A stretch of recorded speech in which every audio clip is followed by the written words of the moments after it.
Shalom.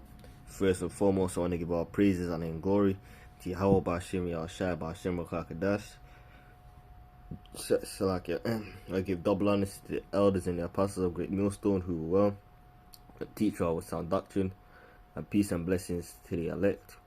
Now, this was just kind of a lesson I was meditating on yesterday. I was inspired to do the lesson. I tried doing it yesterday, but I don't even know what happened. It's one of them things where it just recorded. It got to the end. Everything seemed perfectly fine. And then I did a little this kind of little test as well. Everything seemed perfectly fine, but then at the end of the one I did, it didn't play anything. So, Lord willing, I'll put this one together and it's be edifying.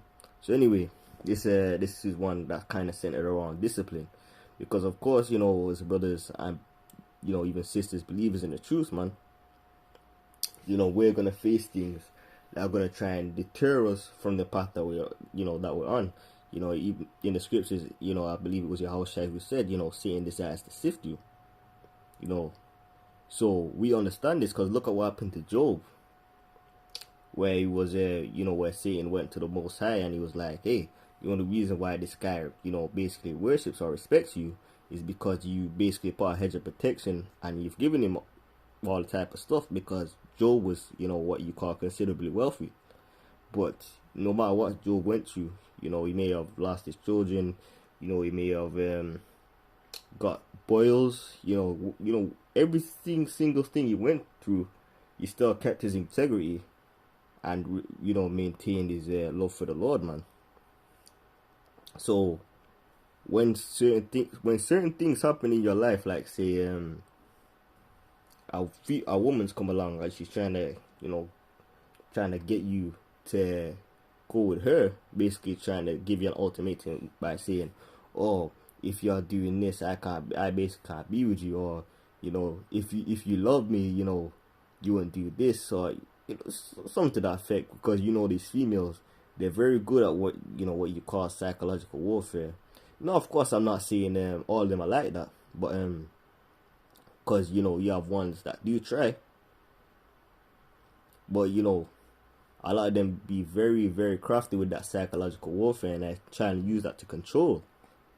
But you gotta be like, hey, the Lord brought me out of whatever situation I was in. He took me out of my wickedness that I was doing before. So there isn't anything that can turn me away from what the Lord has told me to do and turn me away from Yahweh Shin Yahshai, man. There ain't nothing, man. But anyway, this is Luke 9:62. And Yahushua said unto him, no man having put his hand to the plow and looking back is fit for the kingdom. And this is just another way of saying that no man that is in this truth, for example, a prophet, to our brother, who may be doing the work in the truth, maybe living it, and then, maybe teaching, doing videos and stuff as well.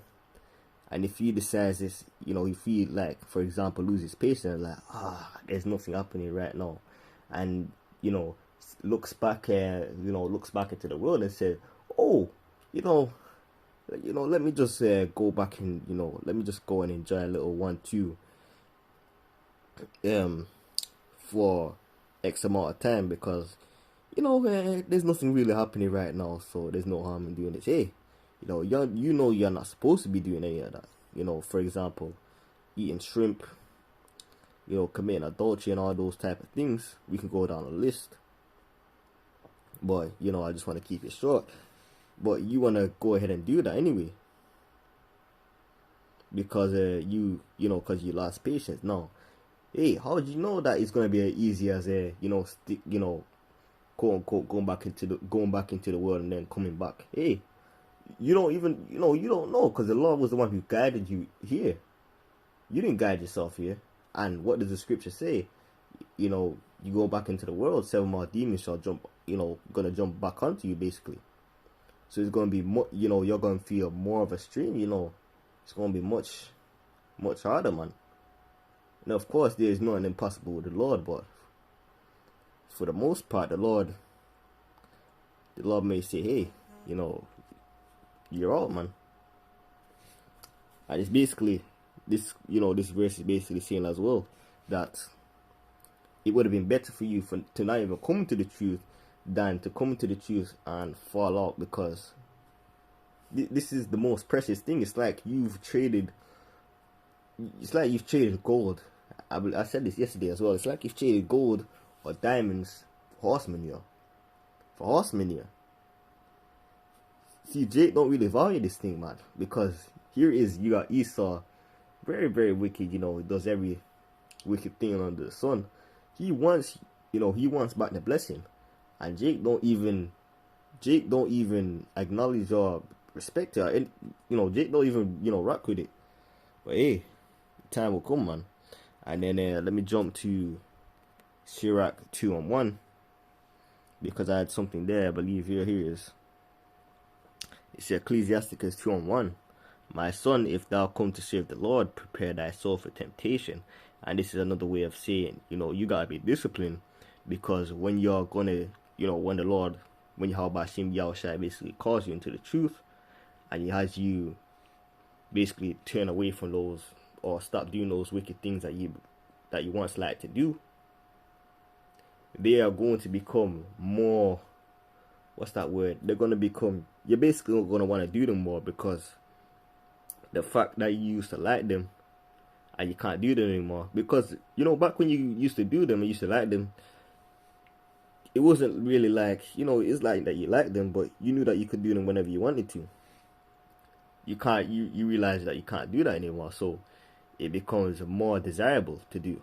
So you have to have that discipline and be like, hey, to the flesh it feels good, but hey, the spirit has to be the one